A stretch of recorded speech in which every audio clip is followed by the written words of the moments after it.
121 అధ్యాయం. కీర్తనలు 121 అధ్యాయంలో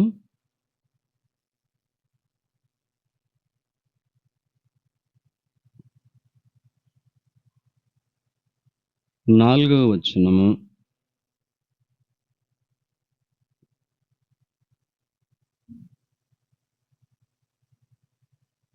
5వ వచనం. కీర్తన 121లో 4, 5 2 వచనాలు.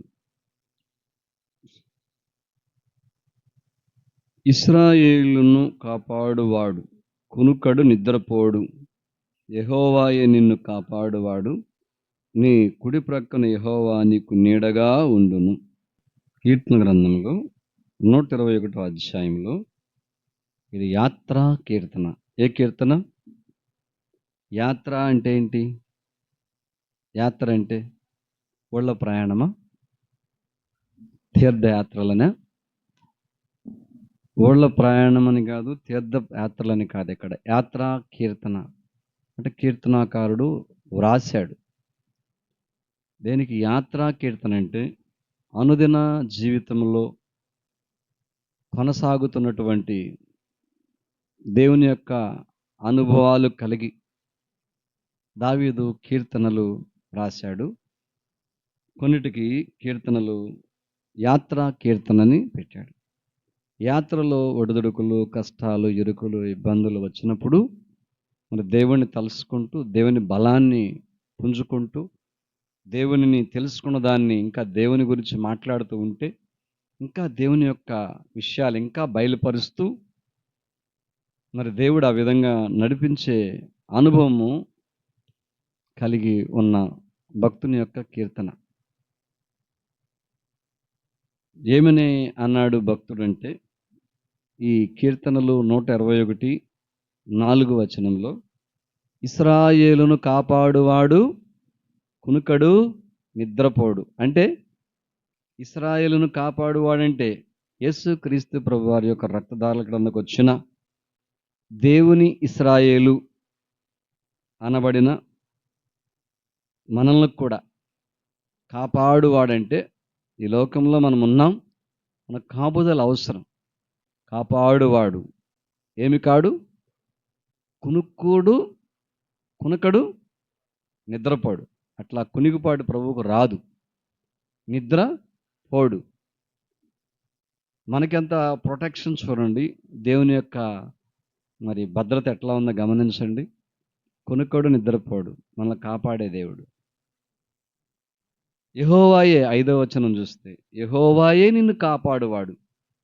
దేవుడు కునుకడు నిద్రపోడు కదా. ఇట్లా ఇంకెవరైనా ఉన్నారా?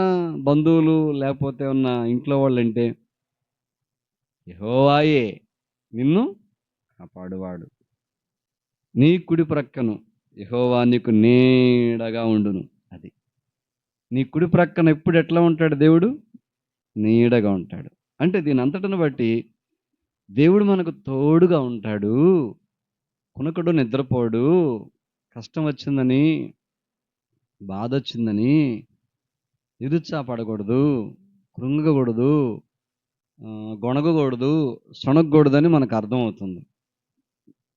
ఆయన నీ కుడి ప్రక్కన ఎట్లా ఉంటాడు? నీడగా. అది నీడ కుడి ప్రక్కన ఉంటాడు, భలే ప్రశాంతంగా ఉంటుంది. అంటే దేవుడు తోడుగా ఉన్నవారికి ఇలాంటి అనుభవం ఉంటుంది. దేవుడు తోడుగా ఉన్నవారికి. దేవుడు తోడు లేకపోతే గలిబిలిగా ఉంటుంది, కలవరంగా ఉంటుంది. దేవుడు తోడుగా ఉన్నవారికి ఫ్రీగా ఉంటుంది, ప్రశాంతంగా ఉంటుంది. దేవుడు తోడు లేకపోతే కలవరంగా, గలిబిలిగా ఉంటుంది. కనుక మనం ముందుకు రండి. వీళ్ళ లౌకిక జ్ఞానం వాడుతున్నావు నువ్వు. చూస్తే ముందుకు వచ్చేదానివి, చూడపోతే గబక్క నన్ను వెళ్ళిపోయావు. నువ్వు సరి కూర్చో. అది ఎట్లా విధేయత అవుతుంది చెప్పు? దేవుడు నీకు వాక్యం నీకు అర్థమయ్యేటప్పుడే ఆలోచించుకో. దేవుని దగ్గర మనం దేవుని ముఖం చూసి రావాలి ఆలయానికి. దేవుని దగ్గర తగ్గించుకోవాలి. లేకపోతే ఏం అర్థం కాదు. ఇక జీవితంలో అర్థం కావాలంటే ఎప్పటికప్పుడు కొత్తగా ఉండాలి మన జీవితం. అది ఆ? క్షమించు అయితే ఓకే, అదైతే పర్లేదు. మనకు తోడు లేకపోతే మనం ఫ్రీగా ఉండలేం. కనుక దేవుడు తోడుంటే ఇలా ఉంటుంది అనుకుంటున్నాం. ఆ, దేవుడు తోడుంటే ఇంకా కొంచెం మనం ఆలోచిస్తే ముందుకెళ్తే దేవుడు తోడుండే వారి యొక్క రుజువులు ఉన్నాయి బైబిల్. వీళ్లకు తోడుంటాడు, ఇదిగో వీళ్లకు తోడుంటాడు, ఇదిగో వీళ్లకు తోడుంటాడు దేవుడు. కనుకనే వాడు ఎట్లా ఉంటారు, వాళ్ళు కలవరం లేకుండా నిబ్బరంగా ఫ్రీగా ఉంటారు అని తెలుసుకోవచ్చు. నీడగా ఉన్నాడు, నిద్రపోడు, కునుకడు, కాపాడేవాడు అంటే బాగుంటుంది. అంటే ఎలాంటి వారికి ఆయన తోడుండి ఇట్లా ఉంటాడు, ఇట్లా కాపాడుతుంటాడు. కొన్ని రుజువులు ఉంటాయి. దేవుని నమ్ముకున్న వారికి దేవుడు తోడుగున్నాడని రుజువులు కొన్ని ఉంటాయి. ఒక 5 రుజువులు చూద్దాం. ఇదిగో దీన్ని బట్టి దేవుడు తోడున్నాడు వీళ్లకు, దీన్ని బట్టి దేవుడు తోడున్నాడు కనుక వీళ్ళు ఎలా ఉన్నారు, దేవుడు తోడున్నాడని రుజువు, అందుకే వీళ్ళు ఎట్లా ఉండగలుగుతున్నారని ఆ నిబ్బరానికి సంబంధించిన, అంటే ఆయన దగ్గరుండి నీడగా ఉండేదానికి సంబంధించిన విషయాలు రుజువులు లేకుండా ఉండవు విశ్వాసకి, ప్రభువుని స్వీకరించిన వారికి. దీన్ని బట్టే తోడుండబట్టే ఇలా వీళ్ళు ఉన్నారు అని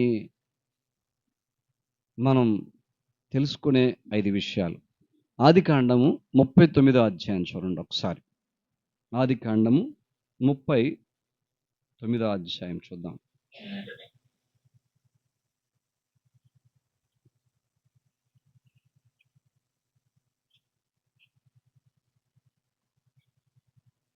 ముప్పై 39వ అధ్యాయంలో 2వ వచనం చదవండి. 2వ వచనం. యెహోవా యోసేపునకు తోడై ఉండెను గనక అతడు వర్ధిల్లుచు తన యజమానుడు ఆ ఐగుప్తీయుని ఇంట నుండెను. తన యజమానుడగు ఆ ఐగుప్తీయుని ఇంట నుండెను. యెహోవా యోసేపునకు ఎట్లా ఉన్నాడు, తోడై ఉండెను గనుక అతడు వర్ధిల్లుచు. ఇప్పుడు చెప్తారా, దేవుడు తోడై ఉండే వాళ్ళ రుజువు ఎట్లా ఉంటుంది, వర్ధిల్లుతుంటారు. అది వాళ్ళు దేవుడు తోడుగున్నాడు వీళ్లకు, ఇదిగో ఈ సిస్టర్కు, ఈ బ్రదర్కు దేవుడు తోడుగా ఉన్నాడంటే వాళ్ళు వర్ధిల్లుతా ఉన్న వాళ్ళుగా ఉంటారు. అది తోడుంటే నీడగా ఉంటాడు, అండగా ఉంటాడు, కాపుదల ఉంటుంది.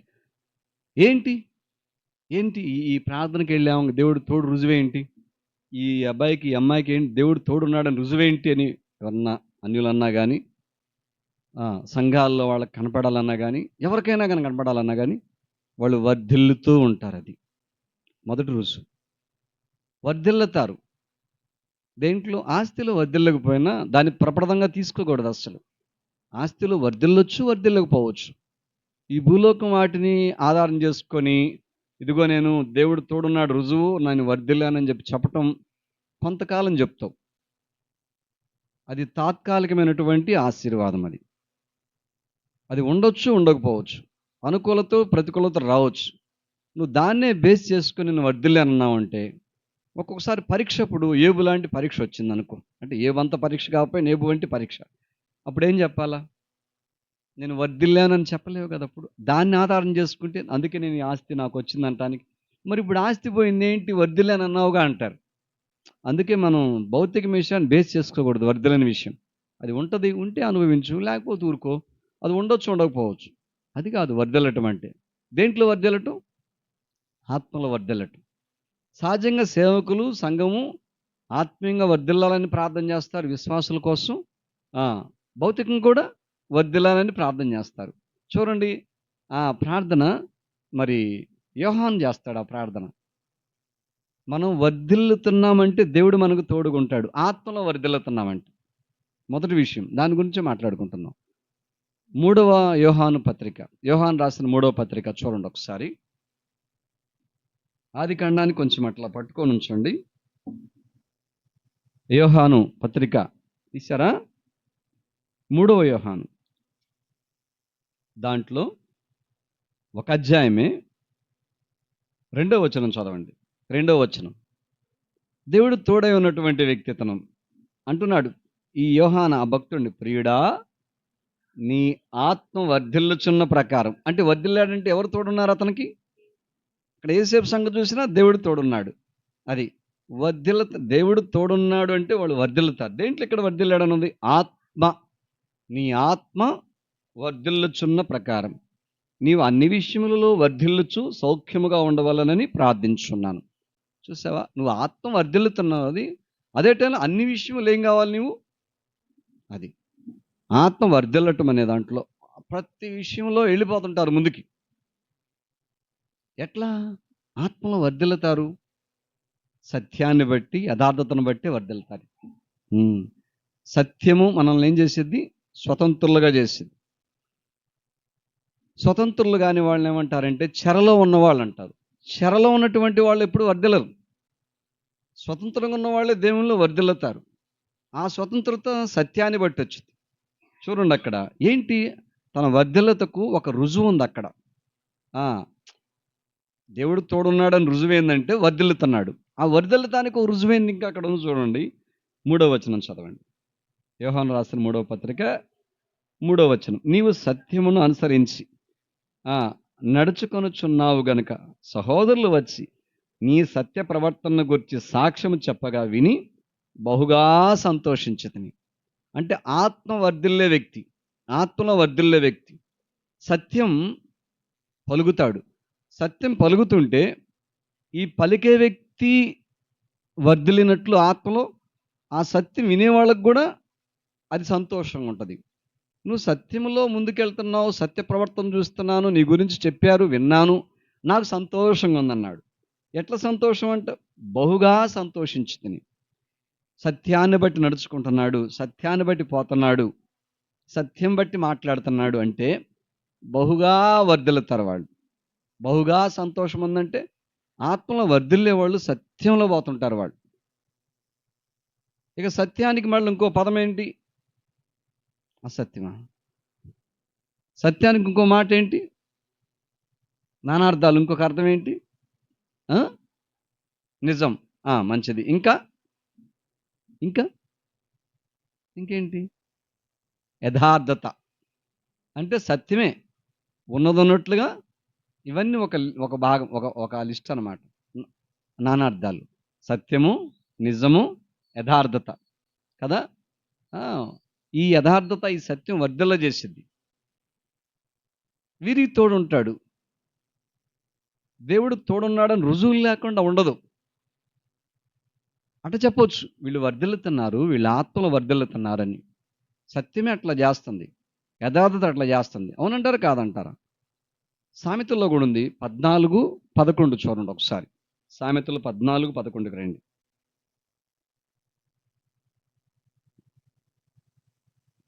అందరం చదువుకుందాం. తీశారా? వెనక్కి తిరిగి చూస్తావా? బైబిల్ దీవే. సామెతలు కొత్త నిబంధన. సామెతలు అంటే సామెతలు 14:11 చదవండి. భక్తి నిర్మూలమగును, యథార్థవంతుల గుడారము వర్ధిల్లును. చూడండి, వర్ధిల్లుతారంటే ఏంటి? ఆత్మలో వర్ధిల్లటం అంటే ఈ యథార్థత, ఈ సత్యం, ఈ నిజమనేది ఉన్నాడు. యథార్థతను ఎప్పుడు కోరుకుంటాడు. యథార్థతకు అభ్యంతరం కలిగించేది మనం తీసేసుకోవాలి. యథార్థంగా ఉండాలి. అర్థమవుతుందా? యథార్థం. మనిషికి భయపడి యథార్థతను పోగొట్టుకోకూడదు. వాళ్ళు వర్ధిల్లుతూ ఉంటారు. వీళ్ళు ఇది చాలా ఇష్టం ఆయనకు. అదే యథార్థ వర్తనలు ఆయనకి ఇష్టము. ఎక్కడుంది? సత్యవర్తనలు 12:22 చూడండి. సామెతలు 12:22 ఇటు ప్రక్క పేజీల్లో చూడండి. అబ్బా, ఎంత చిరాకు ప్రభువారికి! అబద్ధములాడు పెదవులు యెహోవాకు హేయములు. యేసుక్రీస్తు ప్రభువారికి అబద్ధాలాడే పెదాలంటే హేయము. అది సైతాన్ పని. అబద్ధమాడాడు కదా ఏదైనా తోటలో. వాడి పేరే అబద్ధీకుడు. అపవాది పేరే ఒక పేరు, అబద్ధీకుడు. అసలు అబద్ధమునకు జనకుడు. జనకుడు అంటే ఎవరు? తండ్రి. అబద్ధానికి తండ్రి ఎవరంటే అపవాది. వాని పిల్లలం గతంలో మనం ఎవరు? పిల్ల దెయ్యాలం. అంటే అపవాది సంబంధులు మనం. ఇప్పుడు అలా కాదు. కానీ ప్రభువులోకి వచ్చాక మళ్ళీ అబద్ధాలు కనబడితే దేవుడు బాధపడతాడా? వాని పిల్లలకు ఉన్నప్పుడు అబద్ధాలు ఆడారు, నాకు బాధేసింది. నా పిల్లలు అయిన తర్వాత మళ్ళీ అబద్ధాలు ఆడితే, తినేదాని దగ్గర, తాగేదాని దగ్గర, ఆ, ముచ్చట్ల దగ్గర, దేని దగ్గర దాని దగ్గర ఏదో అబద్ధాలు అనేవి దేవుడికి బాధ. యథార్థత ఉండాలి. అక్కడ రెండో లైన్లో ఏముంది? సత్యవర్తనులు ఆయనకి ఇష్టలు. ఎంత మంచి మాట. అదే 11:20లో చూడండి. 11:20 చూడండి, సామెతలు రెండో 11:20లో రెండో లైన్. యథార్థంగా ప్రవర్తించేవారు ఆయనకి ఇష్టలు. అది సత్యవర్తనులు, యథార్థంగా ప్రవర్తించేవారు ఆయనకి ఇష్టలు. ఇప్పుడు ఆయనకి ఇష్టమైన వాళ్ళని వర్ధల చేస్తాడు, చేయడా? చేస్తాడు. వాళ్ళు ఆత్మలు ఎట్లుంటారంటే ఆనందంగా ఉంటారు. ఆత్మలు వర్ధిల్లుతుంటారు. ప్రతి పరిస్థితులకు వెళ్ళిపోతూ ఉంటారు. యథార్థత నిన్నెప్పుడు ముఖం చాడు చేయనివ్వదు. ఎప్పుడైతే యథార్థతను కోల్పోబట్టే కదా, అపవాది మాట వినబట్టే కదా, అబద్ధం చేత మోసగించబడబట్టే కదా ఏదైనా తోటలో చెట్టు చాటుకి వెళ్ళింది. అవునా కాదా? వర్ధిల్లలేకపోయారు అవాదం. కనుక ఒక వర్ధిల్లాలంటే యథార్థత ఉండాలి మనలో. ఎంత తెలివితేటలున్నా, జ్ఞానం ఉన్నా కానీ ఉపయోగం లేదు యథార్థత లేకపోతే, సత్యం అనేది, నిజమనేది లేకపోతే. నువ్వు భౌతికమైన స్థాయి తగ్గుకున్నా కానీ యథార్థంగా ఉన్నావంటే ఆత్మలో వర్ధిల్లుతుంటావు. అప్పుడు గుర్తు, యేసేపు సంగతి చూసామే. యథార్థవంతులకు ఎట్లుంటాడు ఆయన? తోడై ఉండి ఏం చేస్తాడు వాళ్ళను? యేసేపుకు తోడై ఉన్నాడు, అతను వర్ధిల్లాడు. కనుక యథార్థవంతులు మొత్తానికి వర్ధిల్లుతారు. వాళ్ళ విషయాలు ఆత్మీయంగా ఉంటాయి అన్నమాట. వాళ్ళ ఆత్మలో వర్ధిల్లుతుంటారు. అదే దేవుడు తోడై ఉన్నాడని రుజువు. రెండవది ఆదికాండం చూడండి. గుర్తుపెట్టుకోండి, దేవుడు తోడుగున్నాడు వీళ్లకు అని రుజువు ఏంటంటే వాళ్ళు వర్ధిల్లుతుంటారు. అది దేన్ని బట్టి వర్ధిల్లుతారు చూసాం, సత్యాన్ని బట్టి. అని ఎట్లుంటాడు దేవుడు తోడై ఉన్నాడు? ఎట్లుంటారు? ఏమవుతారు? అది ఒకటి. దాన్ని ఎట్లా వర్ధిల్లుతారో చెప్పాను. సత్యం ఉండాలి, యథార్థత ఎట్లా చెప్పాను. కనుక దేవుడు తోడుగున్నాడంటే మనం వర్ధిల్లాలి. వర్ధిల్లే వాళ్ళే దాని గుర్తు. వీళ్ళు వర్ధిల్లుతున్నారంటే దేవుడు తోడుగున్నాడు అని. రెండవది ఆదికాండం 39. ఆదికాండం 39వ అధ్యాయంలో 39లో మనం కలిసి ఇప్పుడు చదవాల్సినది 5వ వచనం చదవండి. అతడు తన ఇంటి మీదను తనకు కలిగినదంతటి మీదను అతని విచారణకర్తగా నియమించిన కాలం మొదలుకొని యెహోవా యోసేపు నిమిత్తము ఆ ఐగుప్తునింటిని ఆశీర్వదించెను. యెహోవా ఆశీర్వాదము ఇంటిలోనేమి పొలములోనేమి అతనికి కలిగిన సమస్త మీదను ఉండెను. మనల్ని ఎవరైనా ఇంట్లో చేర్చుకుంటే, ఎవరన్నా సమాధానంగా మనల్ని పిలిస్తే, మనం ఆ ఇంటికి వెళ్ళామంటే మనల్ని బట్టి వాళ్ళు ఏం చేయబడతారు? నిజమేనా? సమాధానం ఉంది ఆయనకు. పోతీఫరుకు యోసేపుని తన ఇంట్లో పెట్టుకున్నాడు. దేవుడు తోడుకున్నాడు, ఈ కుర్రాడు వర్ధిల్లుతున్నాడు అని గుర్తుపట్టి తన ఇంట్లో ఒక విచారణకర్తగా పెట్టాడనమాట.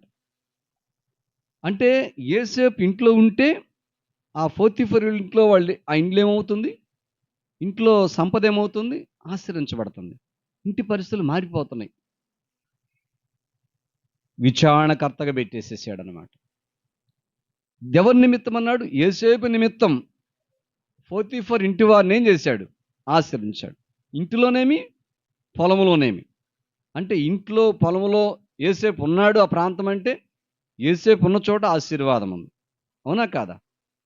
అంటే మనం ఆశీర్వాద కారణంగా ఉన్నాం ఇతరుల కంటే, మనకు దేవుడు తోడున్నాడు రుజువు అది. మన వలన ఇంకొకళ్ళు ఆశీర్వదించబడుతున్నారు అంటే మనకెవరు తోడుంటే ఆశీర్వించబడతారు వాళ్ళు. అది రుజువు. మనం కాదా ఆశీర్వించేది? మనం కాదు కదా, మనం కాదు. మన నిమిత్తం ఇంకొకళ్ళు ఆశీర్వించబడతారని ఆశీర్వదించే దేవుడు మనల్ని ఆయన పాత్రగా వాడుకుంటాడు. అది యోసేపు నిమిత్తం ఆశీర్వించాడు. యోసేపుని కోరుకోరు, యోసేపుని ఇంట్లో చేర్చుకోరు, వాళ్ళు ఆశీర్వించబడతారని లేదు బైబిల్. అంటే మనం ఆశీర్వాద కారణంగా ఉన్నప్పుడు రుజువు. ఈ రుజువు ఉన్నప్పుడు దేవుడు మనకు తోడుగా ఉన్నట్టు. మనం ఆశీర్వాద కారణంగా ఉంటున్నామా? ఇతరులకు, మనం చేర్చుకున్న వారికి, మనం చేర్చుకున్న వారు ఏం ఆశీర్వించబడతారు? అంతే కదా. ఇప్పుడు తినే ముద్ద తింటే శక్తి వచ్చింది. నాకు వద్దంటే ఆ ముద్ద శక్తి వచ్చిద్దా? రాదు కదా. అట్లనే ప్రభువు నాకు వద్దు అంటే, యేసు ప్రభు సంబంధం నాకు వద్దు అంటే, యేసు ప్రభు వారు ఆశీర్వాదం వారికి రాదు, ఆత్మకానందం కలగదు. అంతే కదా. మిమ్మల్ని ఎవరిని చేర్చుకుంటే వెళ్ళండి, సమాధానం ఉంటే మీ ముందు పెట్టినవి తినండి, చేర్చుకోవాలా, సమాధానం లేదు, అప్పుడు ఏం చేయాలి అన్నాడు. అక్కడ పోవద్దు ఇక అంతే. ఇక మిగతాది తర్వాత ఏది పాదాలు దులపటం వెళ్ళిపోవటం అవి ప్రభువు చూసుకుంటాడు. అంటే ఏంటి, మనం లేదు కక్క, ఎందుకంటే ఆశీర్వాదం అక్కడికి రావట్లేదు. కానీ ఏసేపు అక్కడికి వెళ్ళాడంటే పోతీఫరు ఇల్లు దీవించబడిందంటే ఎప్పుడు చూడాలి అంతకుముందు అతను అది చూశాడు. దేవుడు తోడై ఉన్నాడు ఈ వ్యక్తికి, దేవుడు తోడై ఉన్నాడు ఈ వ్యక్తికి అని తన ఇంటి మీద అధికారం అప్పచెప్పాడు అనమాట. దేవుడు తోడుకున్నాడని రుజువు ఏంటంటే రెండోది, మన వాళ్ళు ఇంకొకళ్ళు ఏమవుతారు అంటే మనం ఆశీర్వాద కారణంగా ఉంటాం. ఆ ఇంటికి ఓనర్ అయితే కాదు ఇతను, యోసేపు ఇంట్లో దాసుడు, కానీ పై విచారణకర్తగా ఒక అధికారిగా నియమించాడు. చూడండి ఎట్లా, దాన్ని ఎలా మనమైతే ఇప్పుడు ఈ కాలంలో మనల్ని బట్టి ఇంకొకళ్ళు ఆశ్రయించబట్టం అంటే ఎట్లా మీరు చెప్పండి, ఎట్లా? ఒక ఆలోచన, చక్కని థాట్, లేదా ఒక సజెషన్, అంటే ఒక సలహా, ఒక చక్కని డెసిషన్, అంటే ఒక చక్కని నిర్ణయం ప్రభు ఇచ్చినవి. అవన్నీ మన సొంతవి కాదు. నిర్ణయాలు, ఆలోచనలు, సలహాలు ఇవి మన నుంచి ఉత్పన్నమవుతాయి. ఎందుకంటే సామెతలు 15:21 కావాలి ఉంటుంది. చూడమాకండి, ఇప్పుడు వివేకము గలవాడు కలిగిన వాడు చక్కగా ప్రవర్తించున్నదన్నమాట. వివేకము కలిగిన వాడు చక్కగా ప్రవర్తిస్తాడని, అంటే ఆ వివేకం కలిగిన వాడు చక్కగా ప్రవర్తిస్తాడంటే ఏంటి, ఆ మాటలో కానీ ఆ పనిలో కానీ అర్థమవుతుందా, ఆలోచనలో కానీ ఇతరులకు మనం ఉపయోగపడ్డామంటే వాళ్ళు దీవించబడతారు. చెప్తారు కొంతమంది, చెప్పరా?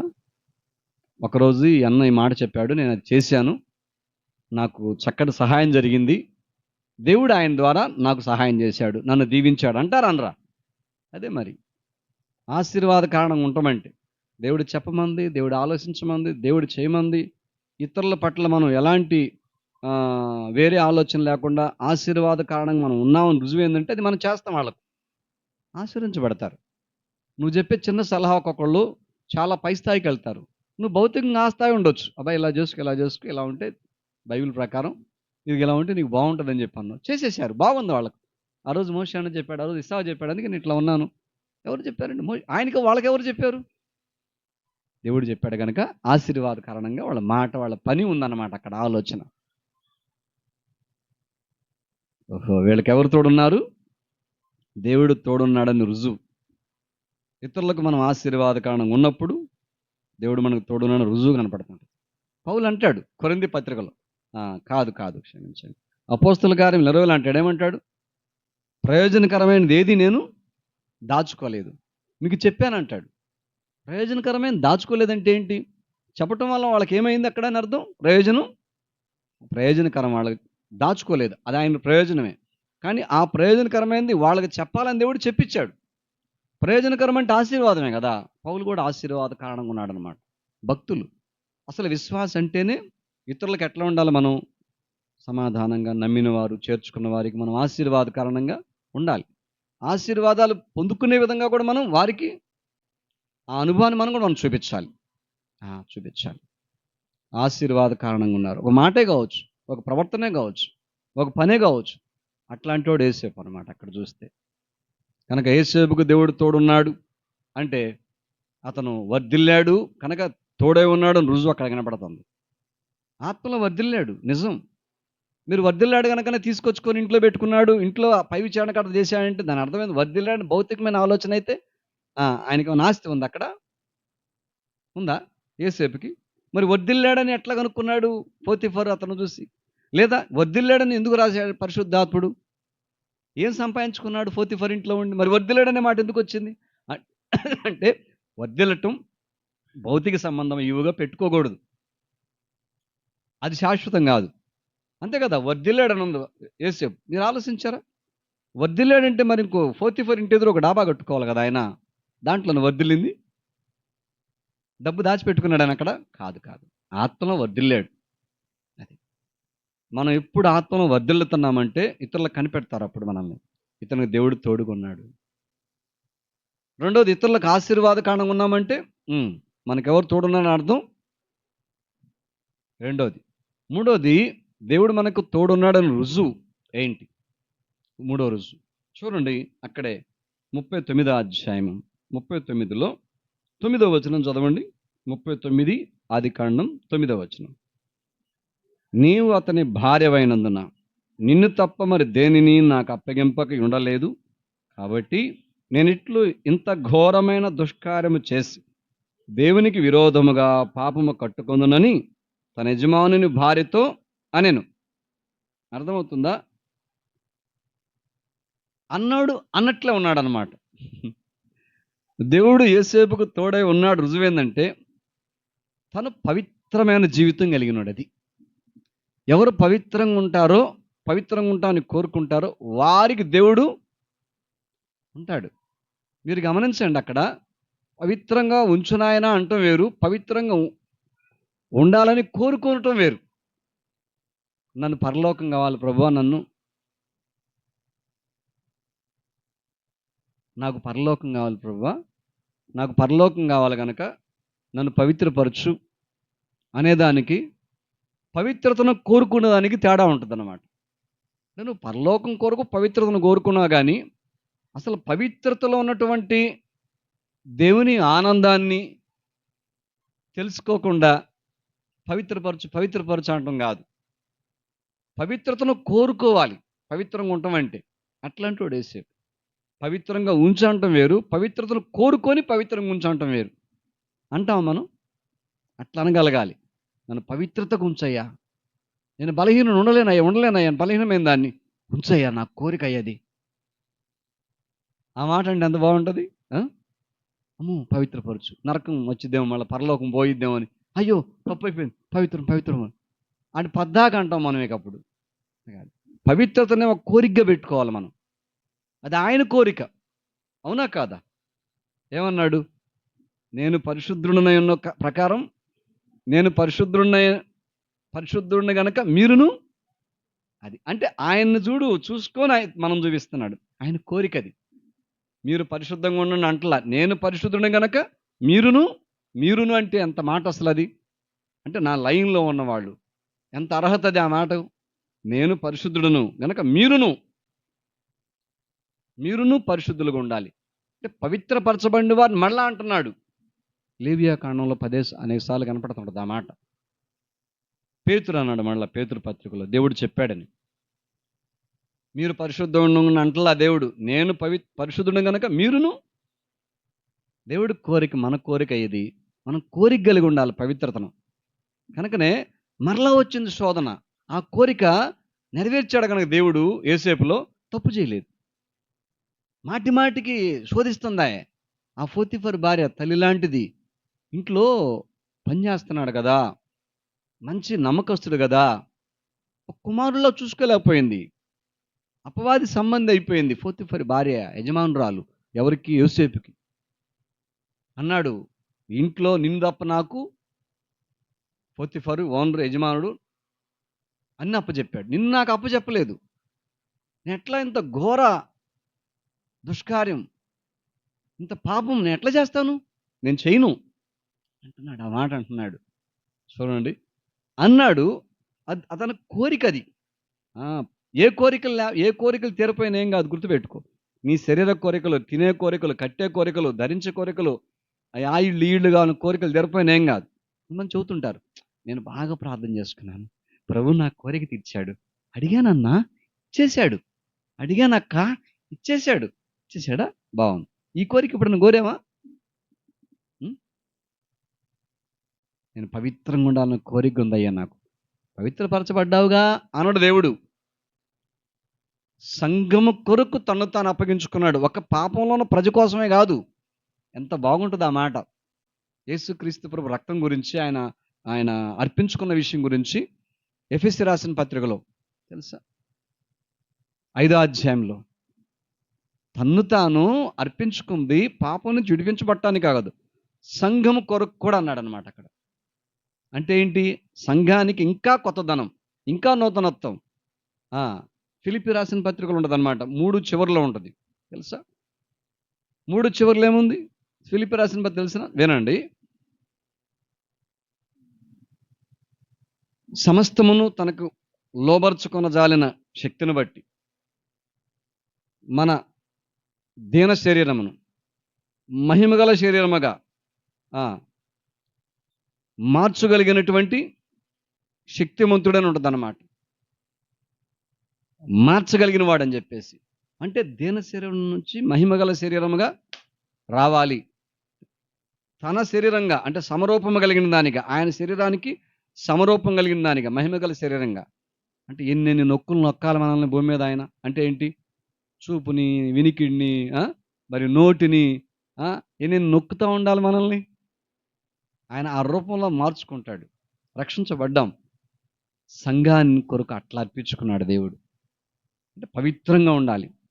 ఎవరు పవిత్రంగా ఉంటారో వారికి దేవుడు తోడుంటాడు. దేవుడు తోడున్నాడు రుజువేది. మూడోదంటే మనం పవిత్రంగా ఉండాలని కోరిక కలిగి ఉండాలి. అంటే పవిత్రంగా ఉండాలి. ఉండాలంటే ఉండలేం, నేను చెప్తున్నాను మళ్ళా.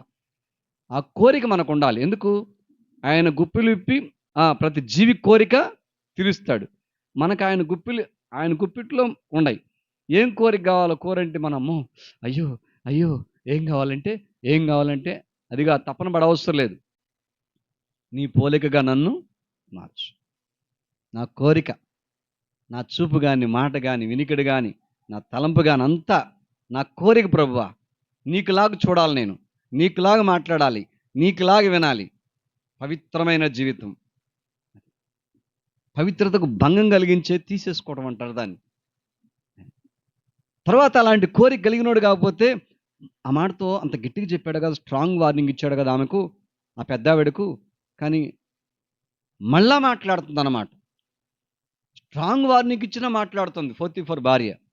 మరి ఆ పవిత్రమైన కోరిక గానోడైతే ఏం చేసేవాడు? తప్పు చేసేవాడు. తప్పు చేయలేదంటే తను పవిత్రంగా ఉండాలనే కోరిక కలిగినోడు.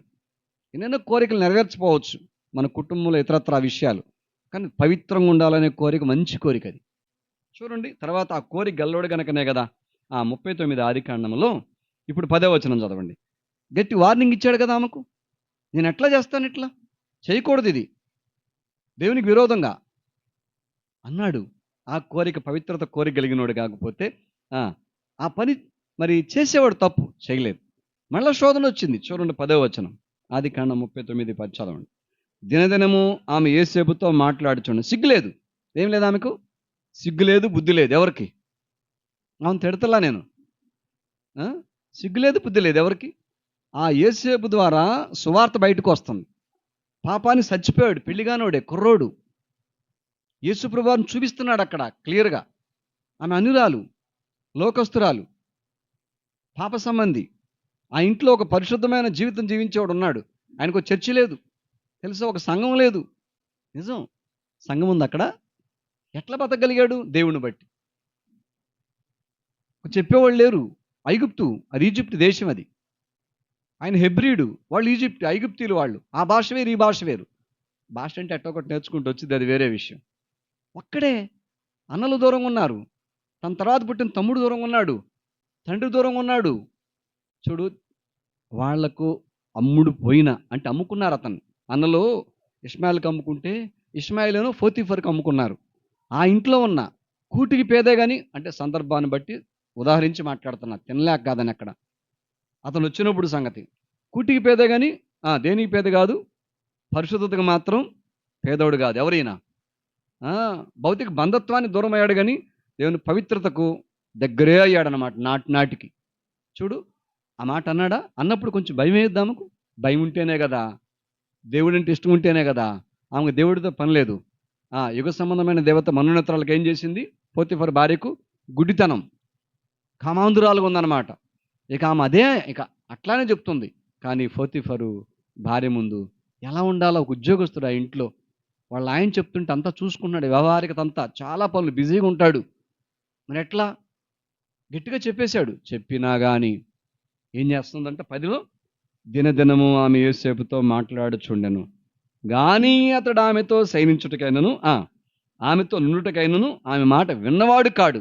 ఎందుకని అంటే గట్టిగా చెప్పినా మళ్ళా ఆ సంగతి ఎత్తుతుంది. అంటే అర్థము, తను పవిత్రతగా ఉండాలని, పవిత్రంగా ఉండాలని కోరిక కలిగినోడు. అది పవిత్రత అనే కోరిక కలిగినోడు పవిత్రంగా ఉండాలని కోరుకున్నప్పుడు ఏ నిందలు వచ్చినా ఉంటాడు. చెయ్యింది మీద పడ్డా ఉంటాడు. తర్వాత చెయ్యింది మీద వచ్చేసింది.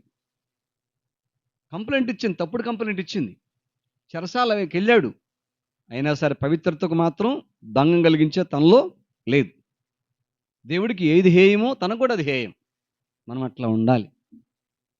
మన మాటలు, మన విధానాలు బాహాటంగా ఎట్టుంటాం? పవిత్రతగా ఉండాలి అనుకుంటాం. అంతరంగంలో లోతు చూస్తాడు దేవుడు లోపల. పవిత్రత అనే కోరిక నీకుందా అంటాడు. ఆ కోరిక లేకపోతే ఎట్లా ఉంటావయ్యా, ఎట్లా ఉంటావమ్మా అనుకోవాలి. ఇక పవిత్రత అనే కోరిక ఉండాలి, ఏ కోరికలు లేకపోయినా మనకు. అది దేవుడు ఇస్తాడు. అలాంటి కోరిక కలిగి ఉన్నాడు కనుకనే మళ్ళా మాటికి ఇంత పద్దాక మాట్లాడుతున్నా లాస్ట్కి వస్త్రం పట్టుకున్నా కానీ ఎంత కోరిక పవిత్రత అంటే, వస్త్రం వదిలించుకుని వెళ్ళిపోయాడు, పరిగెత్తాడు బయటికి. అట్లా ఉండాలి నేను కానీ నువ్వు కానీ. సంఘాల్లో కూడా సిస్టర్స్ బ్రదర్స్ కూడా వరుసలు అన్నదమ్ములు మీ బంధు వరుసలు ఉన్నా కానీ దేవుని బంధం జాగ్రత్తగా ఉండాలి. ఒక యవనస్తులతో కానీ బ్రదర్స్తో కానీ సిస్టర్స్తో కానీ ఎట్లా ఉండాలి? సిస్టర్స్ చెప్పండి, బ్రదర్స్ ఎట్లుండాలి? జాగ్రత్తగా ఉండాలి. సంఘాల్లో ఎటన్నా సంఘంలో మీటింగ్ ఉంటే వెళ్తున్నాం, బ్రదర్స్తో ఎంతవరకు అంతవరకు, సిస్టర్స్ అంతవరకు ఉండాలి. నువ్వు మామూలుగానే ఒక విషయం ఏదో పవిత్రత కలిగిందే, అపవిత్రత కాదు, ఒక నవ్వావు, వేరుగా అపార్థాలు తీస్తారు. ఏం చేస్తావు? అసలు పవిత్రతను కోరుకోవాలి చెప్పాలంటే. నేను బండి ఎక్కుతా, నేను అది ఎక్కుతా, అన్న బండి ఎక్కుతా, అక్క బండి ఎక్కుతానని అనకూడదు. జాగ్రత్తగా ఉండాలి. బుద్ధిహీనత ఉండకూడదు. సంఘస్థులు యవనస్తులు అట్లా ఉండకూడదు. జాగ్రత్తగా ఉండాలి. వీధిలో పోతుంటే వాళ్ళు రక్షణలో ఉంటారు, మీరు పొలాలు పోతుంటారు. చూడు, ప్రార్థనకి వెళ్ళేవాళ్ళు చూడు, ఒక బండికి పోతున్నారు. ఏం తినరేంది, తలదించుకో, మా ఇంటి చూడండి, ఒక బండి మీద పోతున్నారు అంటారు. అట్లా ఉండకూడదు, పిచ్చి మేళాల్లాగా ఉండకూడదు. మన వైపు నుంచి ప్రతి విషయంలో జాగ్రత్తగా ఉండాలి. అపవాదికి చోటు పెట్టకూడదు. పెట్టచ్చు చెప్పు. ఊరుకొని పిల్లల్లాగా నేను ఎక్కిపోతా అనకూడదు. పెద్దోళ్ళు ఉంటారు, తల్లి సమానులుగా, అట్లాంటి వాళ్ళు వేరు, తల్లులు ఉంటారు. వాళ్ళు యవనస్తుల దగ్గర జాగ్రత్తగా ఉండాలన్నమాట. అది చూడు కనుక ఇది మనం చెప్తున్నాను సందర్భాన్ని బట్టి. మూడోది, దేవుడు మనకు తోడున్నాడు రుజువేంటి? మనకే కోరిక ఉండాలి చెప్పండి. అది పవిత్రత అనే కోరికుంటే ఒక భర్తగా, ఒక భార్యగా, కుటుంబంలో, సంఘంలో ఒక బాధ్యుడిగా, ఒక విశ్వాసిగా చాలా సాక్షులుగా ఉంటారు వాళ్ళు. పలకరింపులు కూడా చాలా జాగ్రత్త పలకరించాలి. పేర్లు కట్ చేసి తుంచేసి పిలుచుకోకూడదు. అట్లా గౌరవార్థంగా, మర్యాదగా, చక్కగా మాట్లాడాలి. మనం చూస్తుంటే మనలో ఉన్న పవిత్రతే వాళ్ళకి కనపడుతుండాలి. ఇది మూడోది. దేవుడు మనకు తోడున్నాడనే నాలుగో రుజువేంటి? నాలుగోదేంటి?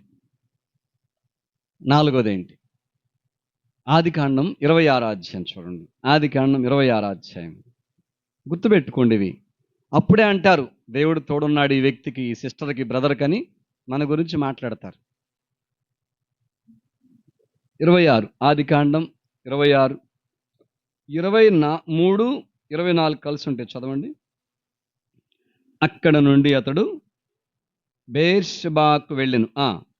ఆ రాత్రే యెహోవా అతని ప్రత్యక్షమై, ఇస్సాకు అన్నమాట, నేను నీ తండ్రి అయిన అబ్రహాము దేవుడును, నేను నీకు తోడై ఉన్నాను గనుక భయపడకము. చాలు. తోడై ఉన్నాడు దేవుడు. ఎవరికి? ఎవరతను? ఇస్సాకు తోడైంది ఎవరు? దేవుడు. దేవుడు ఎవరికి తోడై ఉన్నాడు? ఇస్సాకు తోడైంది ఎవరు? దేవుడు. అడి చెప్పిన మొత్తం ఒకటే. దేవుడు తోడై ఉండాలి. రుజువేంటి? దేవుడే అంటున్నాడు, జనమే కాదు. దేవుడు, నేను నీకు తోడై ఉంటాను, తోడై ఉండేదను. ఉంటావా? ఎందుకని అన్నాడు ఆ మాట? ఏంటో రుజువు అంటే నాలుగోది. ఇప్పుడు మనం పై వచనాలు చదవాలి, కొంచెం అర్థమైద్ది అప్పుడు మనకు. 21, 22, 20 నుంచి చదువుదాములే. అప్పుడు గెరారు కాపరులు ఇస్సాకు కాపరులతో జగడమాడి, ఈ నీరు మాదే అని చెప్పిరి గనుక వారు తనతో కలిహించినందున ఇస్సాకు అతడేం చేశాడు? ఆ బావికి ఏసెకు అని పేరు పెట్టాను. మళ్ళీ ఇంకొక బావి తవ్వారు. దాని గురించి కూడా ఏం చేశారు? వాళ్ళు జగడమాడారు. దానికి ఏం పేరు పెట్టాడు? సిత్నా. ఏసెకు అంటే ఏంటి? రెండేసి కింద చూడండి ఏం రాసి పెట్టుందో, జగడము. మరి సిత్తన దాని కూడా మాదే అంటారు. వీళ్ళు దవ్వుతున్నారు, వాళ్ళ దేశంలో ఉన్నారని మాది అంటారు వాళ్ళు. సిత్తన అంటే అర్థం ఏంటి? ఒకటి జగడం, రెండోది విరోధం. మరి ఏం చేశాడు? మేము తవ్వాం, మేం కష్టపడ్డాం, ఇది మాది. మీరు తవ్వలేదుగా. మీ దేశంలో ఉన్నప్పుడు మామూలుగా ఉంటే మౌనంగా ఉంటారా? నేనేనో నీళ్లు బాగా తవ్వుతుంటే నీళ్లు వస్తున్నాడు దేవుడు మాకు, మీరు వచ్చి మాదంటారా? మేము పడిన కష్టం ఏమైపోను అనలేదు. ఈ రెండు జగడానికి విరోధానికి వదిలిపెట్టేశాడక. ఆ రెండు మాయంటే అంటే అన్నారులే అని చెప్పి ఏం చేశాడు? 22 చదవండి ఇప్పుడు. అతడు అక్కడ నుండి వెళ్ళి, అరే తవ్విన బావులు కదా, వదిలిపెడితేట్లా, అయ్యి అవసరం లేదు. తర్వాత మరి ఒక బావి త్రవించును, దాని విషయమే వారు జగడమాడలేదు గనుక అతడు ఇప్పుడు యెహోవా మనకు ఎడమ కలగజేస్తున్నాడు గనక ఈ దేశమందు అభివృద్ధి పొందుదమనుకుని దానికి రెహబోత్ అని పేరు పెట్టిను. ఆ బావికి 2 దవ్విస్తేమైని వాళ్ళు మాయ అన్నారు. సరే అని వదిలిపెట్టేశాడు. మళ్ళీ ఇంకో చోట తవ్వితే ఈయన చూడు, గుంట తీస్తే చాలు, బావి తీస్తే చాలు, ఏమొస్తాయి? నీళ్ళు వస్తాయి. వాళ్ళు ఆ పని చేయరు, మాయ అన్నారు, రెండింటి కాడన్నారు. ఇక పక్కొచ్చేసాడు. వచ్చి మళ్ళా బావి తీస్తేమైనా నీళ్లు వచ్చింది, దాని దగ్గర రాలవాళ్ళు. ఇక దేవుడు ఆపాడు. మనకు ఎడమ కలగజేశాడు, వృద్ధి కలగజేశాడు కనుక రెహబోతు అంటే ఎడము. దేనికి ఎడం? గొడవకి ఎడం. అది అమ్మే చెబుతుంది. అంటే కలహానికి, జగడానికి, తగువులకి, గొడవలకి ఏమవ్వాలి? మనం ఎడమవ్వాలి. నేను నీకు తోడై ఉండేదను అన్నాడలే దేవుడు. దీన్ని బట్టి దేవుడు తోడుకుంటాడు రుజువేంటి? 4వది, దేవుడు తోడుకునేవాళ్ళు ఎట్లుంటారు చెప్పరేంది? ఇప్పుడు చెప్పారుగా, కలహానికి దూరంగా ఉంటారు. అది అంటే తగువైనా, పోట్లాట అయినా, ఏదైనా కానీ. అబ్బాయి తగ్గ నిద్రపోతున్నాడు, ఎవరు లేపండి దానియల్ని. నాయను, నువ్వేం టైం సద్వినియోగం చేసుకుంటావు? నిద్రపోవటమేనా? అయ్యో దానియేలు, కళ్ళన్న గడుక్కోవచ్చు కదా, ఇది ఆన్లైన్ ప్రేయర్ కాదు కదా ఇది. కొన్ని దేవుడు మంచి మాటలు వినొచ్చు కదా. ఏంటి తల ఒకటి ఎట కుదురుద్ది? బైబిల్ స్టడీ కూడా అయిపోవస్తుంది. ఇంకా లోకానికి ఇది అర్థం కాదు, మనకేమో అర్థమవుతుంది ఎక్కడ కూర్చొని. సందర్భాన్ని బట్టి ఇప్పుడు మాట్లాడుతుంటాడు, ఏమో గొడవ రాబోతుందేమో, దేవుడు పోవద్దు అంటున్నాడు. అర్థమవుతుందా? జాగ్రత్తగా ఉండాలి. దేవుడే అన్నాడు, నేను నీకు ఎట్లా ఉంటాను? తోడై ఉంటున్నాడంటే ఏం ఎడం చేసుకున్నాడు? ఇస్సాకు వాళ్ళ నాన్న చెప్పాడా? ఉన్నాడు పక్కనేమన్నా? లేడు. ఎవరు చెప్పారు ఆయనకు? దేవుడు ఆత్మ, దేవుడే, పరిశుద్ధాత్ముడే. వద్దు, నీకు వద్దు. అయ్యో ఆడిపోతే అది ఎట్టొచ్చింది, ఇది ఎట్టొచ్చింది, వద్దు. ఎందుకు? నేను ఇచ్చేది ఇస్తాను నీకు. గొడవ అంటాం అంటే దేవుడికి ఇష్టం ఉండదు. ఇప్పుడు ఒకటే చెప్తున్నా, కలహము లోపలుంటే బయటికి పోవాలి, కలహం బయట ఉంటే ఎక్కడ రావాలి? లోపల రావాలి. అది లోపల గొడవ ఉన్నా కానీ బయటికి వెళ్ళిపోవాలి. దాని అర్థమైంది, నువ్వు బయటికి ఏదో పోయి నరకానికి పోతావని కాదు. ఆ లోపల కలహం ఉంది కనుక నువ్వు ఉండవు అక్కడ. అది లోపలే కావచ్చు, నీడే కావచ్చు. నీడ కంటే నీడ మంచిదే. నీడలో కలహం ఉందంటే ఆ నీడలో ఉండే కన్నా కూడా ఎండలో నిలబడవచ్చు. అవునా కాదా? అది అంతే కదా. పగవాని ఇంట కురువిని ఎద్దు మాంసం కూర తినే కన్నా ప్రేమ గల చోట ఆకుకూర తింటే చాలు. ఇంకా రొట్టె మొక్క అన్నాడు ఒకసాట, రొట్టె మొక్క తింటే చాలంట. మంచి పంచభక్ష పరమాణాలు, రొట్టె మొక్క, ఆకుకూర. నాకు కొట్లాడుకొని అవి ఇవి బఫే పెట్టించుకొని పెట్టు నాకు ఐటెం రాలి, అక్కడ చూసి మీకు ఎవరు పెట్టారు, నాకెందుకు పెట్టలా, ఇటు నన్ను ఇటు చూసి తీసుకొచ్చుకొని నేను గొడవ చేసి చంద్రవందర చేస్తే అదెందుకు? జాగ్రత్తగా ఉండాలి. ఇదెన్నోది? 4వది. దేనికి ఎడమవ్వాలి మనం? అది వీళ్ళకి దేవుడు తోడున్నాడు. రుజువేందంటే ఇస్సాకు తోడుగున్నాడు అని ఒక అన్యరాజు కూడా చెప్తాడు అక్కడ. చూడండి ఆ మాట మీరు. ఆదికాండం 26. కలహాని దూరంగా ఉంటే, గొడవ ప్రక్క ఉంటే దానికి ఎదురు ఆపోజిట్ అంటే ఇంకొక ప్రక్క మనం ఉండాలి. గొడవలో దాన్ని కాదు. కలహం నాకొద్దు. ఇస్సాకు దీవించబడ్డాడు, మంచి స్థాయికి వెళ్ళిపోయాడు ఇస్సాకు, మంచి భక్తుడు ఇస్సాకు. ఆదికాండం 26 అధ్యాయంలో మీరు మనందరం కలిసి 28 చదవండి. 28వ వచనం. వారు నిశ్చయముగా యెహోవా నీకు తోడై ఉండుట చూచితిమి గనుక. అబ్బా ఏం మాట! నిశ్చయముగా యెహోవా నీకు ఎట్టున్నాడు? తోడే ఉన్నాడు. వీళ్ళకి భయమేస్తుంది. దేవుడు తోడే ఉన్న వ్యక్తి ఎట్టుంటాడు? ఒక మనిషి చెప్పాడు, దేవుడే చెప్పాడు నీకు తోడే ఉండేదని. దేవుడు మనకు తోడు ఉండాలంటే కలహానికి దూరం ఉండాలి. ఇక సామెతలు ఉంది కదా 17 అధ్యాయంలో, సామెతలు 17లో ఉంది. ఒకవేళ కలహం పెట్టుకుంటే ఏమైద్ది అంటారా? చూడండి ఏమైద్ది. దానివల్ల లాభం అయితే కలగదు కానీ నష్టం వస్తుంది. సామెతలు ఒకసారి చూడండి, 17 అధ్యాయం చూడండి. సామెత పేజీలు తిప్పండి. నిద్రపోతారు ఎవరన్నా ఒకళ్ళు అట్లా. సామెతలు 17 బైబిల్ చూడండి. 17లో 14 చదవండి, చదువుకుందాం. సామెతలు 17:14. కలహారంభము అంటే ఆరంభం, అసలు తగు ఆరంభం అయిందనుకో, అది ఎట్లాంటిది? నీటి గట్టున పుట్టు ఓట. నీటి గట్టులో ఓట వచ్చి చూడు, నీటి గట్టునట్టు ఓట. తర్వాత ఏమైంది? వివాదం ఎక్కువైంది. అధికము కాకమునిపే దాన్ని విడిచిపెట్టు. అది తెలిసిందే. నీకేం చేయాలి? దాన్ని మనం వదిలేయి అంటారు కొంతమంది. చూడు, నేను వదిలేయను అట్ట కుదరదు అనకూడదు. ఏం చేయాలా? పక్కరా అంటారు. ఒకళ్ళు చెప్పేది కాదు, మనకు దేవుడే చెప్తున్నాడు. కలహం నీ దగ్గర ఉన్నా వెళ్ళిపోవాలి, కలహం ఎదురున్నా నువ్వు కలవకూడదు. నేనంతే, నాకు దగ్గర కలహం ఉంది, నేను పక్కకు పోవాలి. నాకు ఎదురు కలహం ఉంది, దాన్ని మళ్ళీ నేను కలుపుకోకూడదు. కలహాన్ని మాత్రం కలుపుకోకూడదు. వాళ్ళకు తోడుంటాడు దేవుడు. అది నేను కలహం ఆడేవాడిని కాదు, నా బిడ్డలు కూడా ఎవరు కలహం ఆడేవాళ్ళు కాదు. ఒకళ్ళు తిట్టామనుకో కలహమే కదా అది.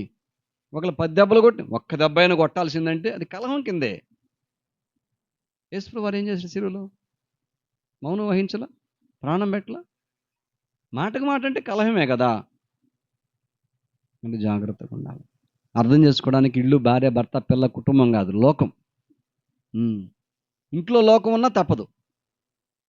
ఇది ఎన్నోది? 4. దీన్ని బట్టి, ఈ రుజువును బట్టి దేవుడు మనకు తోడున్నాడనే రుజువు 4వది. 5వది చూద్దాం, చివరిది. దేవుడు మనకు తోడున్నాడని రుజువేంటి? ఇలా మనం ఉంటే జాగ్రత్తగా దేవుడు తప్పక తోడుంటాడు. మన కుడి పక్క మనకు ఎట్టుంటాడు? ఆయన నీడగా ఉంటాడు. మనల్ని కాపాడువాడు. ఏం చేయడు? కునుకడు, నిద్రపోడు, నిబ్బరంగా ఉంటాం మనం. 5వది, దేవుడు మనకు తోడున్నాడు రుజువు ఏంటంటే కీర్తనలు 91 చూడండి. కీర్తనలు 91 అధ్యాయం 91 అందరం కలిసి 15వ వచనం చదువుదాం. కీర్తనలు 91:15. అతడు నాకు మొరపెట్టగా నేను అతనికి ఉత్తరమిచ్చేదను. శ్రమలో నేను అతనికి తోడై ఉండేదను, అతన్ని విడిపించి అతన్ని గొప్ప చేసేదను. ఎవరు తోడుంటాడు ఇప్పుడు చెప్పండి? దేవుడు. శ్రమలో నేను అతనికి ఎట్టుంటాను? నేను తోడుకుంటా. శ్రమ వస్తే శ్రమలో నేను తోడుకుంటా. నాకు మొరపెట్టేవాడు ఎవరికి చెప్పడు, ఎవరికి మొరపెట్టడు, వాళ్ళ సహాయాలు తీసుకోడు, ఎవరికి వాళ్ళకి సహాయాలు చేయమని చెప్పరు. నాకే మొరపెట్టుతాడు నా బిడ్డ నాకే మొరపెట్టుద్దని నేను తోడుకుంటా. నిజం. శ్రమలో దేవుడు కూడా అన్నాడు, నువ్వు శ్రమ దినమున కృంగినడలో నువ్వు చేతగాని వాడు అవుతావు అన్నాడు. అంటే ఏంది? నువ్వు కృంగిపోతే నువ్వు గొప్పవాడు కావు. నేను చేయాలంటే నువ్వు కృంగకూడదు అంటాడు దేవుడు. వస్తుంది, శ్రమ వస్తుంది. సమస్తం మేలుకే సమకూడి జరుగుచున్నవి ఎవరికి? ఆయన సంకల్పం చొప్పున ఆయనను ప్రేమించు వారికి. భలే ఉందన్నమాట. దేవుని సంకల్పం చొప్పున ఆయనను ప్రేమించు వారికి సమస్తం మేలుకై సమకూడి జరుగుచడం కాదు, ఎవరు జరగటం అంటున్నారు. సమస్తము మేలుకై, మళ్ళా సమస్తం జరగడం కాదు, మేలుకే జరగడం కాదు. సమస్తము మేలుకై సమకూడి జరుగుతున్నవి. అన్నీ సమకూడదు. ఒక్కోసారి అనేవాళ్ళు ఎగుతాడు, తిట్టేవాళ్ళు ఎగుతాడు, కొట్టేవాళ్ళు ఎగుతుంటాడు. ఇంట్లో కరువు వచ్చినట్టు ఉంటుంది. అదే టైంలో ఏదో భార్య కడుపులో నొప్పి అంటది, కూతురైనా కాలు ఇరిగి ఇంటికి వచ్చింది. ఏం అర్థం కాదు. ఏం చేయాలా? ఏంది ప్రభా ఇది అని ఆయన మీద ఇసుక్కొని వీళ్ళందరి మీద ఇసుక్కుంటే అర్థం కాదు. అప్పుడు దేవుడు ఏమవుతుంటాడు? మనకి తోడై ఏమంటున్నాడు? ఏమంటున్నాడు ఆయన? అతన్ని విడిపించి, అట్లకుండా ఆ బాధలు, ఇరుకులు, ఇబ్బందులు విడిపించి, అతన్ని విడిపించి గొప్ప చేసేదని అంటున్నాడు. ఎంత మాట! దేవుడు గొప్ప చేయాలి, మనిషి గొప్ప చేస్తే ఏం గొప్ప అవుతాం మనం? నేను నిన్ను గొప్పదాన్ని చేస్తా, నిన్ను గొప్పవాడిని చేస్తా అన్నారు. దేవుడు చెప్పాలి ఆ మాట. మనిషి చెప్పాడంటే ఇప్పుడు గొప్పవాళ్ళం కాము. అని దేవుడు చెప్పాడు కదా ఇందాక, ఆశీర్వాద కాలం పెట్టుకుంటాడు దేవుడు. ఆశీర్వించే దేవుడే. కనుక శ్రమలో తోడై ఉంటాయంటే మనం దేన్ని ఇష్టపడాలి? ఈయన కూడా లేపు మలిసిపోయాడు ఈయన కూడా మరి. శ్రమలో తోడై ఉంటాయంటే మనం దేంట్లో గుండా పోవాలి? శ్రమలో గుండా పోవాలి. శ్రమ అంటే శ్రమ పెట్టబడును అని బోర్డు పెట్టాడు దేవుడు. నా దగ్గరికి వస్తే పరలోకం ఇవ్వబడును, భూమి మీద ఆహారం ఇవ్వబడును. బాగుంది బాగుంది బాగుంది. తర్వాత ఇవన్నీ జరగడానికి నా దగ్గర ఒకటి ఉంది, స్ట్రాంగ్ మెడిసిన్. ఏంటి? శ్రమ పెట్టబడిన కింద అన్నాడు. మొత్తం ఒకటి అమ్మ ఇదేది, ఇది కొట్టేద్దామంటే కొట్టేయకూడదు. కొట్టేస్తే మన దగ్గర దేవుడు ఉన్నాడు, తోడు ఉన్నాడు. శ్రమ పెట్టబడును అంటే శ్రమ పడుము అన్నాడు భక్తుడు. నేను శ్రమ పడుతున్నాను, శ్రమ పడుతున్నాడు, శ్రమ పడమంటున్నాడు పౌలు. శ్రమ పడుము, శ్రమించుము, శ్రమ పడు. శ్రమ శ్రమ శ్రమ శ్రమ ఉంటుంది. మనం ఇప్పుడు ఆ టైంలో మనం గిలగిల కొట్టుకొని వద్దు వద్దు వద్దు వద్దు వద్దు అనొద్దు.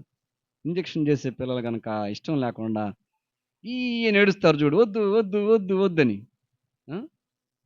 కాదు, శ్రమ రాగానే మనం నిక్కుతాం శ్రమ రాగానే. కానీ శ్రమలో ఎవరుంటారు మనకి తోడు? ఉండి ఏం చేస్తాడు? మనల్ని గొప్ప చేస్తాడు. అది అర్థం చేసుకోవాలి. మనకి శ్రమ లేకుండా గొప్ప చేయమంటాం దేవుణ్ణి.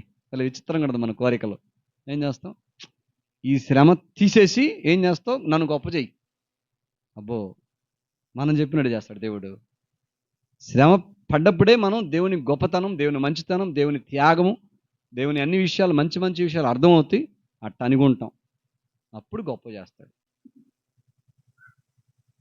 అందుకే దీని గురించి శ్రమ కాకుండా సుఖం గురించి మాట్లాడటమో, సుఖం గురించి ప్రస్తావన, సుఖమే ఒక క్రైస్తవ జీవితం అనే ఒక అబద్ధ విధానంలో పోతే పౌలుకి అస్సలు ఏడిపే. నిజం. ఫిలిప్పీ రాసిన పత్రిక చూడండి. కనుక శ్రమలో తోడై ఉంటాడు దేవుడు. కనుక దేవుడు తోడని రుజువేంటి? వాళ్ళు శ్రమల్లోకుండా వెళ్తారు. శ్రమలో గుండా వెళ్ళాలి. 5వది, కలహాన్ని దూరమే కాదు, శ్రమలో గుండా కూడా మనం ఏం చేయాలి? వెళ్ళాలి. అప్పుడే కదా దేవుడు నాకు తోడున్నాడని చెప్పడానికి. ఈ శ్రమలు ఎట్టబోతున్నావమ్మా నువ్వు? కుటుంబాన్ని జయించుకుంటా, ఇంట్లో బయట ఎట్లబోతున్నావయ్యా అన్నప్పుడు నాకు తోడున్నాడు కనుక ఈ శ్రమలో నేను నడుచుకుంటూ పోతున్నా దేవుళ్ళు అనొచ్చు. కనుక దేవుడు తోడని రుజువు ఏంటంటే 5వది, మనం శ్రమలోకుండా వెళ్ళాలి. ఈ శ్రమ నాకు వద్దనేదంటే పరిశుద్ధాత్మ చాలా బాధపడతాడు. చూడండి, ఆయన అవసరం లేకుండా శ్రమ పెట్టడు, అవసరాన్ని బట్టే. ఏమనుకున్నాం? ఫిలిప్పీ రాసిన పత్రిక అందరం కలిసి 3వ అధ్యాయానికి వచ్చేయండి. ఫిలిప్పీ 3లో 18వ వచనం చదవండి. 18 నుండి ఫిలిప్పీ 3:18 చదవండి. అనేకులు క్రీస్తు శిలువకు శత్రువులుగా నడుచుకునుచున్నారు. వీరిని గురించి మీతో అనేక పర్యాయములు చెప్పి ఇప్పుడును ఏడ్చుచూ చెప్పుచున్నానబ్బా. ఏడుపు వస్తుంది పౌలుకి. ఏడిచాడు, అనేక పర్యాయాలు చెప్పాడంట. అనేకులు ఏం చేస్తున్నారు? క్రీస్తు శిలువకు శత్రువులుగా నడుచుకుంటున్నారు.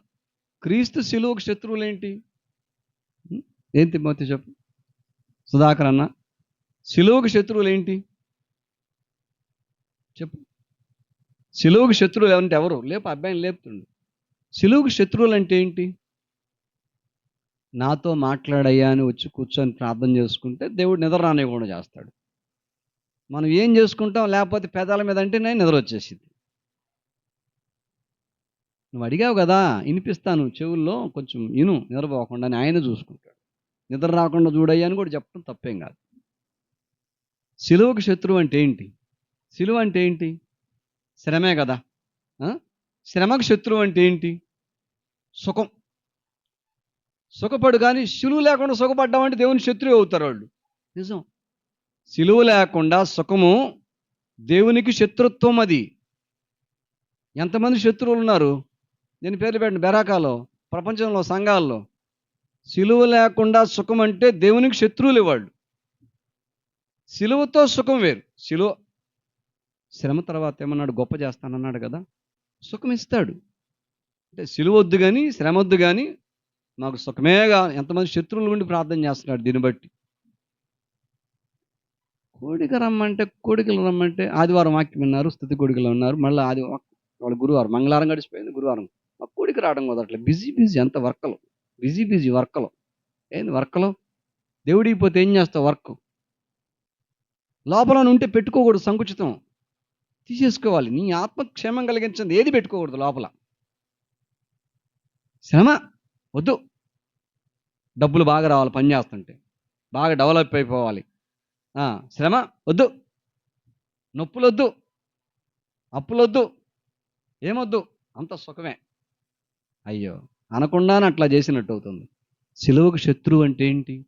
అంటే వాళ్ళు సుఖాలే కోరుకుంటారు కానీ కష్టపడటానికి ఇష్టపడరంటే వాళ్ళు పరసంబంధంగా ఆలోచించినటువంటి వాళ్ళు. నీ కోరికలో పరసంబంధమైన కోరిక ఏమైనా ఉందా? పరసంబంధమైన ఆలోచన ఉందా? ఉంది అంటే శ్రమకు ఇష్టపడతారు వాళ్ళు. ఎక్కడ మనోళ్ళే కొంతమంది చూడు, వ్యాన్లు అందరు రారు, స్టైలిస్ట్ బాయ్స్ ఉన్నారు. స్పెషలిస్టులు స్టైలిస్టులోనే నిన్ననే చెప్పాము, చెలువుకు శత్రువు అవుతావు నువ్వు. నీకు తెలుసో లేదు అంతకి. చెలువుకు శత్రువులే వాళ్ళు. అవకాశం సమయోచితంగా వెనకైపోయింది, తప్పదు. వేగిరి పడుతున్నావు, తప్పదు. ఆ లెక్కే వేరు, ఆ పద్ధతే వేరు, ఆ క్రమశిక్షణే వేరు. దేవుని క్రమశిక్షణ అది మనుషులతో కలవదు. దైవత్వంతో అడుగుజాడలు వెళ్ళిపోతూ ఉంటుంది. అయ్యో నా టైం అయ్యింది వెళ్ళాలా, అవి ముందు వెళ్ళిపోయారు, తప్పదు అని అనుకునేది వేరు. ముందుగా ప్రీ ప్లాన్ వెళ్దాంలే, వాళ్ళతో ఎందుకులే, ఇరుక్కోమంటారు, నిలబడమంటారు, సీట్లు దొరకవు, అది ఇది. సిలువను ఇష్టపడరు, సిలువకు శత్రువులు అవుతారు. జాగ్రత్త. నేను కొట్టలేదు తిట్టలేదు కాదు, సిలువకు శత్రువు అంటే ఆలోచించు. సుఖాలే పుట్ల కావాలి, ఉండకూడదు. దాని అర్థం అక్కడ కింద రాశాడు చూడండి, ఆ మాట కింద 19వ వచనం కూడా చదవండి. ఎంత మాట అసలు అది! నాశనం. ఫిలిప్పు 3:19. సిలువకు శత్రువులు ఎట్లుంటారు? నాశనమే వారి అంతం. వాళ్ళు నాశనం కావాలి కాదు, ఏడుస్తున్నాడు, ఏడుచు చెప్తున్నాను అంటున్నాడు. నాశనమే వారి అంతము, వారి కడుపే వారి దేవుడు. అంటే ఏంటి? వాళ్ళు తింటే చాలు, వాళ్ళు సుఖంగా ఉంటే చాలు. వాళ్ళు ఇక్కడే ఉన్న తర్వాత వారు తాము సిగ్గుపడవలసిన సంగతులేందు అతిశయపడుచున్నారు. అంటే ఏంది? కొంతమంది అంటారు మన భాషలో, సిగ్గు లేదు ఎందుకు అట్లుండా ఇట్లున్నా అంటాను చూడు. అట్లనే సిగ్గుపడాల్సిన సంగతుల గురించి అతిశయపడుతున్నారు. అంటారు. ఏంది అది అసలు? అది బైబిల్లో మన సంగతులు ఉంటాయి, పట్టించుకుంటే తల దించుకొని పశ్చాత్తాపడాలి తిమోతి, అవునా కాదా? మనం ఒకళ్ళ సంగతిగా చూసి మన సంగతి మనం చూసుకుంటే చాలా. అసలు బైబిల్ దగ్గరికి వస్తే సిగ్గుపడాల్సిన విషయాల గురించి ఏం చెప్తున్నారంట అంటే వాళ్ళకి ఏమనిపిస్తుంది? చూడు, రాయల్టీగా తింటున్నాను అబ్బో అనుకుంటున్నారేమో. వారి కడుపే వారి దేవుడు. లోకం అంటది కడుపే కైలాసం అంటారు చూడండి. ఏంటది అంటే? దీని అర్థం సుఖం, సుభోజనం. అది ఛాయలు కూడా పెట్టుకో. మన అదే కొంతమంది మనం ఎక్కడికైనా పోతే మాత్రం సైలెంట్గా వచ్చి బైబిల్ కొంచెం రెడీ అయిందంటే నువ్వు మొత్తం అసలు ఇబ్బంది లేకుండా మంచిదే. నలుగురిలో ఉన్నప్పుడు కూడా కొంచెం కష్టపడు. ఇంకో ట్రిప్ ఎక్కడ మధ్యలో ఉంది, ఇంకోసారి బాగా ఫుల్ ఫుల్ చేసేదే ఫుల్లే. ఇదైతే ఈ కష్టమైతే తోటి వాళ్ళకి కానీ లేదో 60 మేళాలు అంటారు చూడట్టు అయిపోతాం. అట్లా ఉండకూడదు. ఓ జాగ్రత్తగా ఉండాలన్నమాట. దైవికమైన ధోరణులు ఉండాలి మనకు. నువ్వు తినొస్తావు, ఇంకొకళ్ళు ఎవరో కడుపు కట్టుకొని వచ్చారేమో, కొంచెం అటు తీసుకెళ్ళి తింటావా, తిను అని చెప్పు. సంపడే వాళ్ళకి చేయొత్తివు. జాగ్రత్త. కొంతమంది ఎంత తెలివిగా ఉంటారు.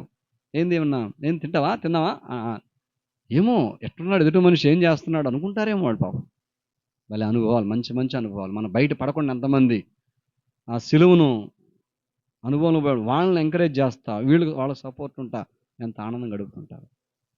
సిలువకు శత్రువు అంటే దేవుడికి బాధ. అంటే శ్రమ పడని వారు, సుఖాన్నే నాకు కావాలి, సుఖం తప్ప నాకు ఏది వద్దు, అసలు శ్రమ వద్దు నాకు అనేవాళ్ళు అనమాట. చాలా జాగ్రత్తగా ఉండాలి. కిందకు వస్తే మన పౌరహత్వపు హక్కు ఎక్కడుంది?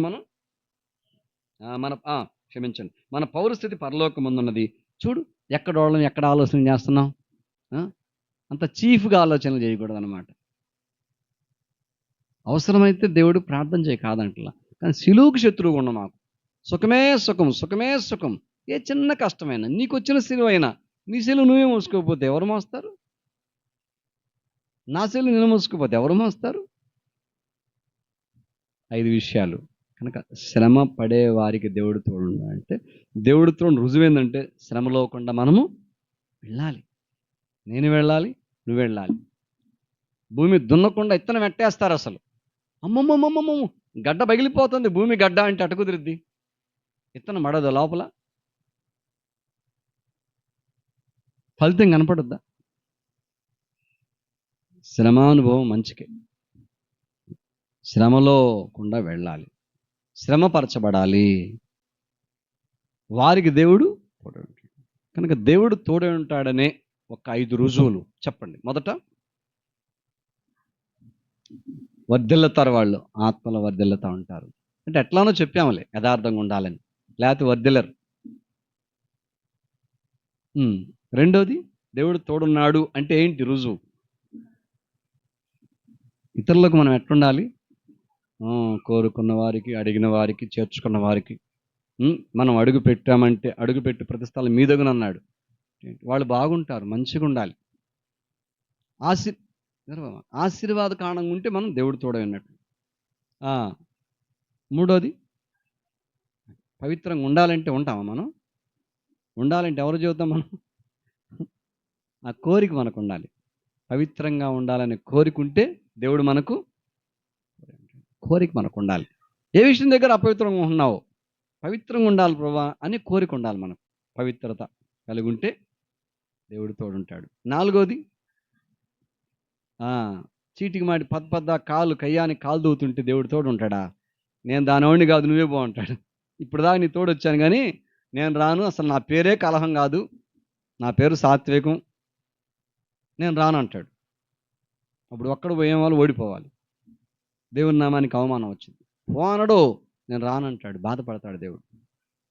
అంటే జనాన్ని నువ్వు వస్తావు, నామంటే నువ్వు వస్తావు అని చెప్పేసి మన జాలు ఇంకొకళ్ళ అట్లా అసలు మనకే తగదు. ఇంకోళ్ళ మనం నేర్పినట్టే, అమాయకులను తీసుకొచ్చి నిలబెట్టినట్టే. ఇది కలహానికి దూరంగా ఉంటే దేవుడు మనకు తోడుంటాడు. ఆశీర్వాదించబడ్డాడు, లేకపోతే నిండిపోయాడు ఇస్సాకేమన్నా? ఆశీర్వించబడ్డాడు. ఐదవది, మనకు దేవుడు తోడుకున్నాడని రుజువేంటి? శ్రమానుభవం కలిగి ఉండాలి. అది వస్తుంది. నిలబడే నాకు ఎప్పుడెట్ట ఇటు వస్తున్నా కానీ బాధగా ఉంటుంది, బాధ వస్తుంటుంది. ఏం చేయాలా? ప్రతి విషయంలోనూ కృతజ్ఞతాపూర్వకంగా ఏం చేయాలి? ప్రార్థన విజ్ఞాపములు కృతజ్ఞతాపూర్వకంగా దేవుడికి మనం చెప్పుకోవాలి. ఫిలిప్పి 4:6 ఉంది, చెప్పుకోమన్నాడు. అది అప్పుడు సమస్త జ్ఞానమును మించిన దేవుని సమాధానం యేసుక్రీస్తు వలన మీ హృదయములకును మీ తలంపులకును కావలి ఇండును, కావలి ఇండును. బాగుంటుంది అన్నమాట. అప్పటిక ప్రభువా నీకు నీకు స్తోత్రం అని మనం చెప్పుకోవాలి ఆయనకి. శ్రమానుభవంలో మనం దేవుడు తోడుంటాడు. ఏం చేస్తానన్నాడు? అట్లా గొప్ప చేస్తానన్నాడు అనమాట. మనం ప్రార్థన చేయాలంతే. శ్రమ వచ్చినప్పుడు, ఈ అనుభవం ఉన్నప్పుడు దేవుడు తోడుంటాడు. ప్రార్థన చేసుకున్నాం.